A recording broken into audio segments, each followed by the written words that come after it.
Hello বন্ধুরা, আজকের গল্পটি খুবই সুন্দর হতে চলেছে। ভিডিওটা লাস্ট অবধি দেখবেন। চলুন শুরু করি আজকের গল্প।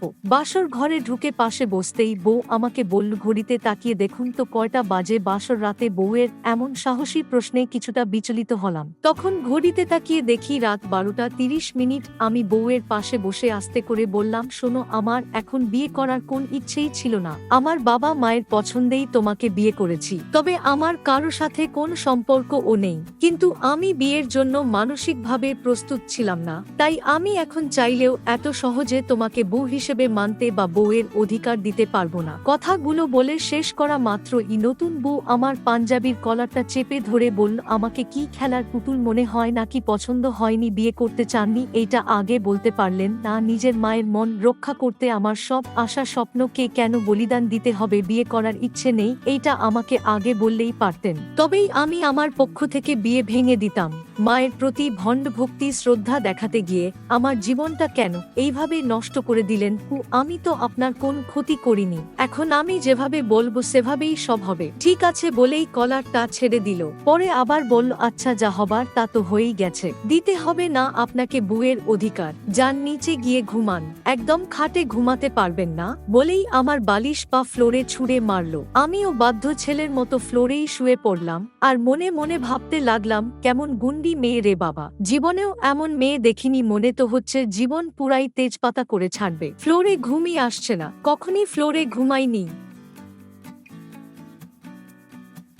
ঘুমাতে হচ্ছে, এর মধ্যে মশার আন্দোলন।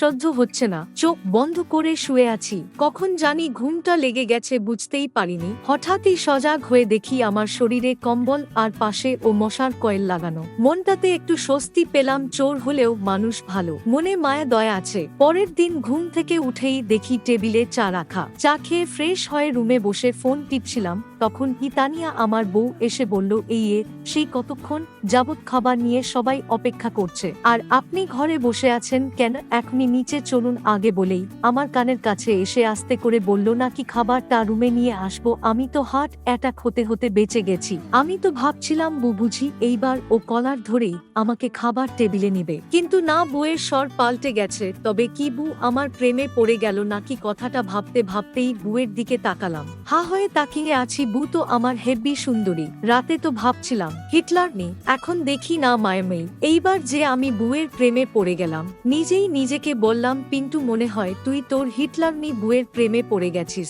হঠাৎ একটা বিকট শব্দে বাস্তবে ফিরলাম। সামনে তাকিয়ে বউ আমার ফ্লোরে পড়ে চোখ বন্ধ করে আছে। বুঝতে পারলাম পাগলিটা খুবই ব্যথা পাইছে। দৌড়ে গিয়ে টেনে তুলে বসাতে গেলাম আর অমনি আস্তে করে বলল, কেমন স্বামী গো আপনি? আমি তো একটু ভ্যাবাচ্চোকা খেয়ে গেলাম। বললাম, আমি আবার কি করলাম? বউ বলল, আমি মাটিতে পড়ে আছি, কই কোলে করে নিয়ে বিছানায় শোয়াবেন? তা না করে আমার হাত ধরে টানছেন। সাথে সাথেই আমি কোলে করে নিয়ে বিছানায় শুইয়ে দিলাম। আমায় শক্ত করে জড়িয়ে ধরে বলল, ইচ্ছে করে এইভাবে ধরে রাখি সারাটা জীবন, কিন্তু আপনি তো আমাকে পছন্দই করেন না। কথা শেষ করেই তানিয়া দীর্ঘ নিঃশ্বাস ছাড়ল। আমারও বুকের ভিতরটা দুমড়ে মুচড়ে গেল। আমারও খুব বলতে ইচ্ছা হচ্ছিল কপালে একটা চুমো এঁকে দিয়ে বলি, পাগলি, আমি যে তোমাকে ভালোবেসে ফেলেছি গো, কিন্তু পারলাম না। কোথায় জানি একটা বাধা পাচ্ছিলাম। এই সুযোগে তানিয়া আমাকে ঠেলে বিছানায় ফেলে দিয়ে দৌড়ে পালালো। আমি শুধু ওর চলে যাওয়ার পানে তাকিয়ে রইলাম। পরক্ষণেই খেয়াল হলো ও তো ব্যথা পাইছে, যার কারণে কোলে করে উঠাতে হলো। বুঝতে আর বাকি রইল না, এইবার আমাকে বোকা বানানো হয়েছে। পাগলিটার সাথে খুনসুটি প্রেম করতে করতেই কেটে গেল 2টা বছর। এখন কেউ কাউকে ছাড়া কিছু ভাবতেই পারি না। আমার পাগলিটা এখন গর্ভবতী, তাই খুব যত্ন নেই তার। আজকেই বাচ্চা হবার তারিখ দিয়েছে ডাক্তার। আমি অফিসে ছিলাম, হঠাৎই বাবার ফোন পেয়ে ছুটে গেলাম হসপিটাল। গিয়েই শুনলাম আমার ঘর আলো করে এসেছে এক ছোট্ট রাজকন্যা। কিন্তু আমার পাগলিটার কোন সারা শব্দ পাচ্ছি না কেন? ভয়ে আটকে উঠলাম।